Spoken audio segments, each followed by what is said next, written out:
Good morning, dear students, and welcome to today's session. In this session, we are going to start with our discussion of the next scene of the play The Merchant of Venice, that is Act 1, Scene 2. Now, in this scene, the action of the play shifts from Venice to Belmont, where Portia, the rich and beautiful heiress, resides. She shares with her maid Nerissa her doubts concerning her future due to the strange provisions of her father's will. According to her father's will, she is to get married to a person who chooses correctly from among the three caskets made of gold, silver, and lead. And many suitors have already come to Belmont to participate in the lottery of casket. However, Portia has no liking for any of them, and therefore she ridicules them who have come there to try their luck. And the way Portia ridicules those suitors clearly show her disapproval of those suitors. Now, when Nerissa reminds Portia of Bassanio, she remembers him and has tender thoughts for him. This clearly shows that Portia has some soft corner for Bassanio, and she is eagerly waiting for Bassanio to come to Belmont so that he can also participate in the lottery of casket. The scene is in prose and deals in indirect explanations and characterization. Now, there are some important aspects of this particular scene. We need to remember that if you read the scene in three different parts, it will become easy for you to understand. The first part is Portia's melancholic mood. We should take note of that Act 1, Scene 1 also begins on a note of melancholy, because we see that Antonio is melancholic in mood. However, Antonio's melancholy is rather strange because he himself does not know the cause of his sadness.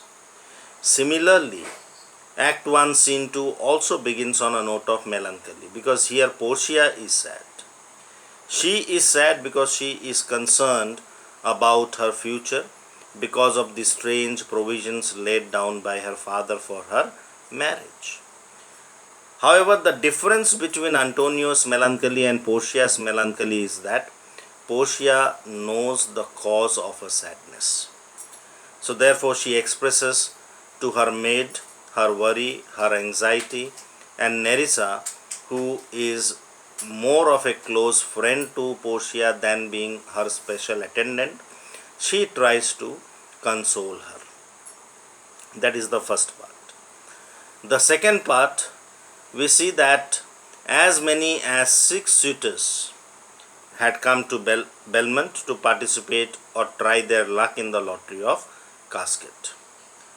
Now Nerissa names all those suitors one by one, and Portia describes them in a rather humorous way. In fact, she ridicules them. This clearly shows her disapproval of all those suitors. So we need to know who were those 6 suitors and in what terms Portia describes them. That is the second part.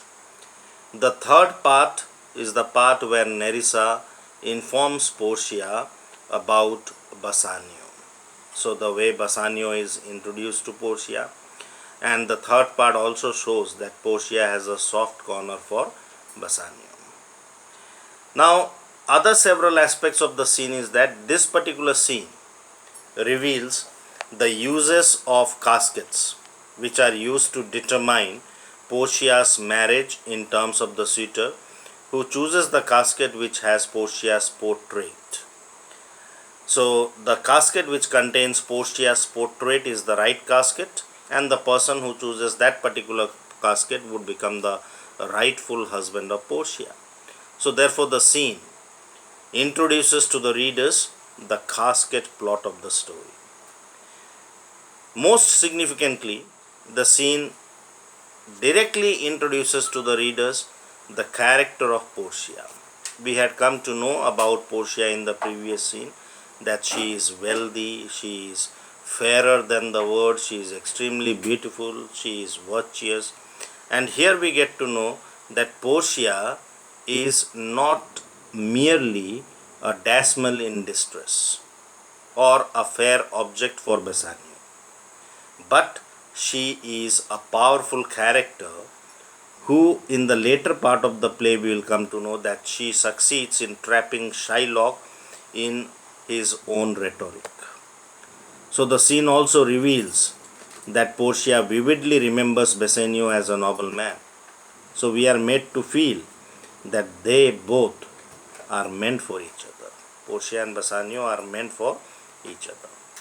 So in fact, the scene begins with a conversation between Portia and Nerissa, where Portia complains to Nerissa that she is tired of the world and is sad of a monotonous life.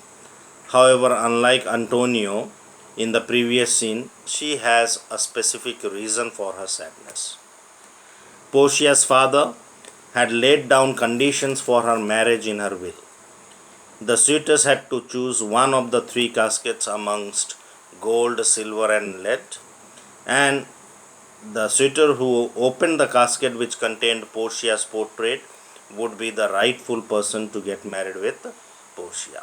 Else, if he fails in the lottery of the casket, then the suitors had to promise never to marry any other woman and never reveal the secret of their choice to anybody else. However, when Nerissa sees Portia to be sad, she tries to console Portia and tells her that her father was a very virtuous person and a holy person, and surely he knew, he had the knowledge what was the right thing to be done for his daughter. However, finally the concluding part is Nerissa mentions to Portia about Bassanio's arrival, whom Portia remembers and praises him highly. So this causes the audience to look forward to Bassanio's arrival and to the lottery of the casket. So the scene takes place in a room in Portia's house in Belmont. So we find two characters entering the scene, that is Portia and Nerissa. So Portia tells Nerissa, "By my troth, Nerissa, my little body is a weary of this great world." So she is not happy with herself. And she tells Nerissa by her faith that she has become tired of her dull and monotonous life. In fact, she has lot of anxious thoughts with regard to her marriage. She is sad because of the strange provisions which are laid down by her deceased father for her marriage. And Nerissa, when she sees Portia to be sad, she tries to console Portia and says, "You would be, sweet madam, if your miseries were in the same abundance as your good fortunes are." So when a person's miseries, when a person's sorrows are as plentiful as his good fortunes, then that person is bound to be sad.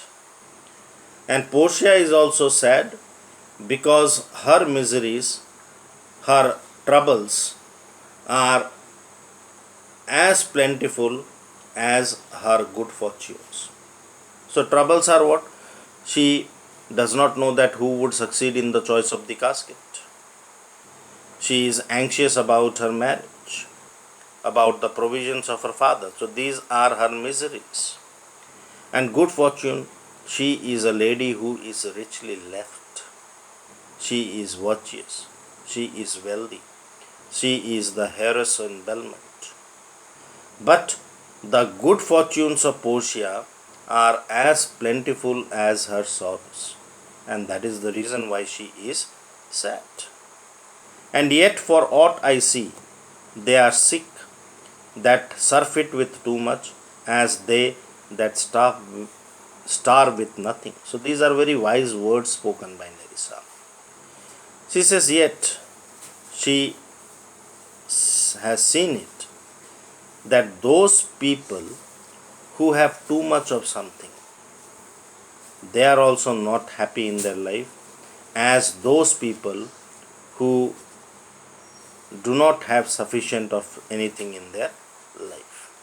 So the people who are extremely poor, they are never happy in their life because they had to face lots of hardships and troubles in their life. Same way, the people who are extremely rich, they also are not happy in their life because they are also always worried about their wealth, about the security of their wealth. Therefore, what is wise to do? It is no mean happiness, therefore, to be seated in the mean. So, here is the repetition of the word mean. First mean means not small, less, and second mean means moderate. So, therefore, Nerissa is suggesting Portia that it is no less happiness for a person to be placed in the middle, not to be too rich, not to be too poor, to be moderate. Okay. It is no small happiness to be situated in a position midway between poverty and riches. Why? Because superfluity comes sooner by white hairs. Superfluity comes sooner by white hairs means those people who have too much of anything with them, they grow old soon. Why? Because they do not lead an active life. If a person is very rich, then he will not have the desire to earn more wealth. He will say that he has sufficient with him, and therefore he will not lead an active life, and that will make him grow old soon. But on the other hand, competency lives longer. Those people who are competent in their life, who always struggle in their life, who always try to improve their life, they live for longer. They lead an active life. So, those who have just enough with them, that is competency, they live longer. So, therefore, her advice to Portia is that she must not be too sad. In fact, she must try to be placed in between her sorrows and her happiness. Okay. So, this much for today. We'll continue with this in our next class. Thank you.